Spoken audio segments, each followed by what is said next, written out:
हे दोस्तों, welcome to this channel. मैं हूं राहुल और आज के इस वीडियो में हम डिफरेंस देखेंगे अल्फ़ा टेस्टिंग और बीटा टेस्टिंग के बीच। तो ये एक सॉफ्टवेयर इंजीनियरिंग का सीरीज़ चल रहा है, तो अगर आपको सारे वीडियोस देखना है तो आई बटन को चेकआउट कर सकते हैं। तो चलिए देख लिया जाए।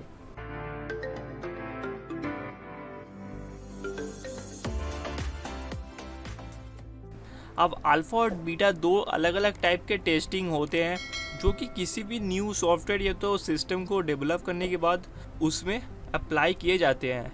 तो आज हम इन दोनों टेस्टिंग के बीच में क्या डिफरेंस देखने को मिलता है उसी को जानेंगे। तो यहाँ पर जो फर्स्ट डिफरेंस है, alpha testing perform by the internal employ of the organisation. यानी कि अल्फ़ा टेस्टिंग जो होता है वो ऑर्गेनाइजेशन के एम्प्लॉय के द्वारा ही किया जाता है। यानी कि ये जो टेस्ट अप्लाई होता है ये सॉफ्टवेयर टेस्टर या तो डेवलपर्स के द्वारा ही परफॉर्म किया जाता है। और वहीं अगर बीटा टेस्टिंग की बात करें, beta testing perform by client और एंड यूज़र। तो ये जो बीटा टेस्टिंग का प्रोसेस है ये पूरा का पूरा क्लाइंट और एंड यूज़र के द्वारा परफॉर्म होता है। अब जो सेकेंड डिफरेंस है वो है अल्फ़ा टेस्टिंग रिक्वायर्ड ए टेस्टिंग एनवायरनमेंट। यानी कि अल्फ़ा टेस्टिंग को टेस्ट करने के लिए एक पूरा का पूरा टेस्टिंग एनवायरनमेंट या तो लैब रिक्वायर्ड होता है। और वहीं अगर बीटा टेस्टिंग की बात करें तो यहाँ पर कोई भी स्पेसिफिक टेस्टिंग एनवायरनमेंट का रिक्वायरमेंट नहीं होता। अब थर्ड जो डिफरेंस है, alpha testing involves both white box and black box testing. यानी कि अल्फ़ा टेस्टिंग के अंदर और दो तरह के टेस्ट होते हैं जो कि है white box and black box testing. और जो बीटा टेस्टिंग होता है यहाँ पर ओनली ब्लैक बॉक्स टेस्टिंग को परफॉर्म किया जाता है। अब जो फोर्थ डिफरेंस है, अल्फ़ा टेस्टिंग में required a long execution cycle. यानी कि अल्फ़ा टेस्टिंग का जो टाइमलाइन होता है वो बहुत ही एक लंबा प्रोसेस है पूरा ये टेस्ट साइकिल को कंप्लीट होने में। और वहीं अगर बीटा टेस्टिंग की बात करें, beta testing requires only a few weeks of execution. यानी कि बीटा टेस्टिंग को कंप्लीट होने में कुछ ही हफ्तों का टाइम लगता है।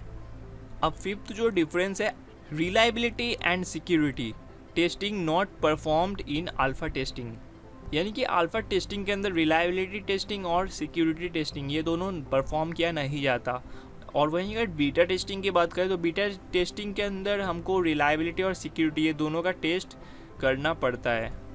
अब जो सिक्स्थ डिफरेंस है, alpha testing performed at the end of software development. यानी कि अल्फ़ा टेस्टिंग जो होता है ये सॉफ्टवेयर डेवलपमेंट के एकदम आखिर में किया जाता है। यानी कि पूरा का पूरा जब सॉफ्टवेयर बन जाता है तभी जाके अल्फ़ा टेस्टिंग को परफॉर्म किया जाता है।